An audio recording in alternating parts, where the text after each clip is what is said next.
This video is sponsored by Skillshare. So, I wasn't doing game development my whole life. God, I wish I was. But I was chained to a computer for most of it either way, be it design or advertising work.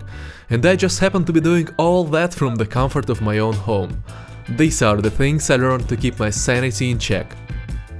Always go to sleep and wake up at the same time. If you are suddenly pulled into Soviet dimension, just clap your ankles. Do not forget to feed the thing. And if you think working from home is petting your cat all day long and ravishing the fridge naked, you, my boy, are not that far off from the truth, to be honest. But you're also gravely mistaken. What you'll be doing instead is smearing 15 minutes worth of tasks over the whole goddamn day and feeling like a complete shit by the end of it. Promising yourself that tomorrow you'll jump straight in and do everything. Won't happen.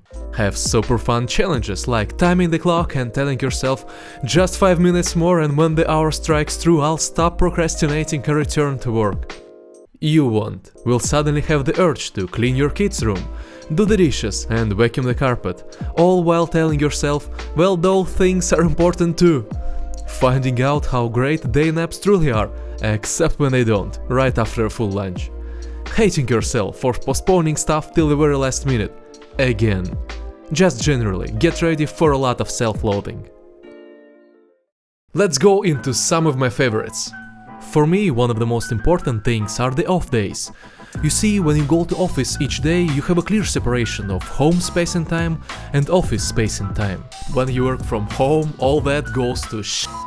During the week, on some deep level inside that lizard brain of yours, your home treacherously becomes the office. And you can't relax in office, you need home for that. And you'll soon come to realize that it's not just a matter of flicking a magical mental switch and you're home again. That shit takes time. So I find that for me personally, mostly on the account of being morbidly introverted like your mom's cat Gary, it is super crucial to spend at least one full day at home away from the desk, so I can get the feel for my home being, home again and start relaxing. Just being home in your natural habitat, playing through that huge backlog of games, you twin princess, spending time with that book you stopped reading 6 months ago, crying over the last season of Game of Thrones, over and over and over and over again. Or doing any other hobby that isn't closely related to your job. Something though I guess you'll be doing now anyways.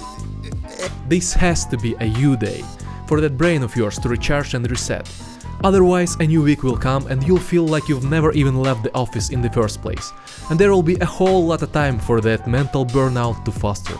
P.S. I use the word work here very sparingly, meaning any activity, including your job, side projects, hobbies, anything you push yourself towards. Speaking of pushing yourself, Skillshare is a community of creative and curious people, offering thousands of inspiring classes on topics including illustration, design, photography, video, freelancing and more. Being a solo developer means I have to constantly change hats and learn new things. That is why I'm proudly partnering with Skillshare, the ultimate platform for knowledge. Feeling anxious? Explore art classes and find relief in creative self-discovery. Drawing, writing and journaling classes can be a great way to help manage stress, practice mindfulness and break up the routine of a day spent indoors. With an annual subscription of less than $10 a month, members get unlimited access to the whole catalog of wholesome classes. And it gets even better. First 1,000 to click the link in the description will get 2 free months of premium membership. Treat yourself, my mateys. Okay, let's continue. Fear small tasks. Those are the ones prone to piling up and the ones you are more likely to use your mental snooze button on, again and again, stretching any insignificant amount of work across infinite amount of time. The reason they are so insidious is because they catch you off guard. You would be thinking to yourself, it's just an hour's job, I can easily just finish watching this YouTube clip. But then something else comes up, or you decide to watch another cat video, cause hey, I have a whole day ahead of me, right? Wrong. What happens there, unbeknown to you, is that you are trapping yourself inside an infinite loop of guilt-induced misery.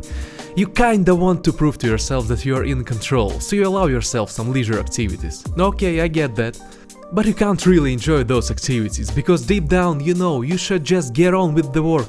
So the guilt starts to creep in, and now you're just not in the mood for work. So you figure I just need to do something that gets me into the good mood. So you fire up your Xbox 180X One box, but you soon realize that you don't really enjoy that, because you should be working, so you feel more guilt, and now you need something even more stronger to make you feel better, so you log into Netflix hoping friends are still there, but then you get the point. Our brains are quite stupid when it comes to these things, so you don't really see it at once, and by the time you get on with your work, you're spent and done and just want this all to end. What's even better, that genius brain of yours will completely forget about this horrible experience the next day, and you will most likely just repeat everything to the T, like a good boy that you are. Best advice I can give here is to not let yourself get too comfortable, and I mean it. Gonna be hard, man. Suddenly you're staying home, boundaries of your routine are getting blurred, you don't have to strictly get up at the same time, you don't have to get ready for commute, plus you can take your time with that morning cup of joe. Let me give you an example. If I normally get up at 8, calm down, I'm European, do my usual routine and get on with the work, chances that I will spend the whole day being productive are at their highest. But if I wake up later or just take my time with easing my lazy ass into the day, each passing hour will eat away at my chances to get the work done. So if I'm still chilling by the time noon rolls in, I'm on my last continue, bruh. This here marks if I'm gonna waste the day or get my shit together. So wake up early, have your morning routine planned out, this is crucial, I can't stress this enough.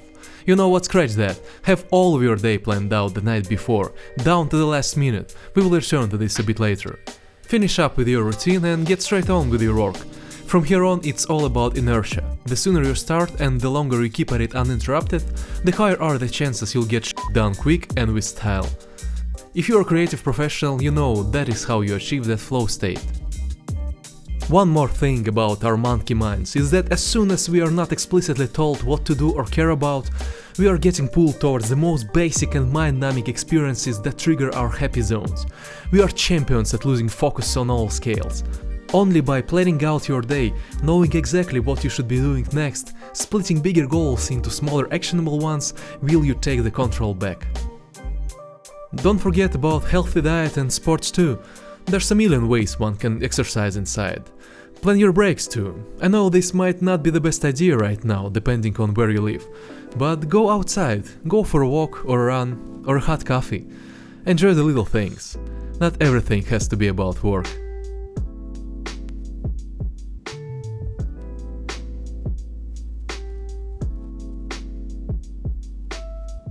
Guys, if you have any tips of your own on working from home, I would love to hear them.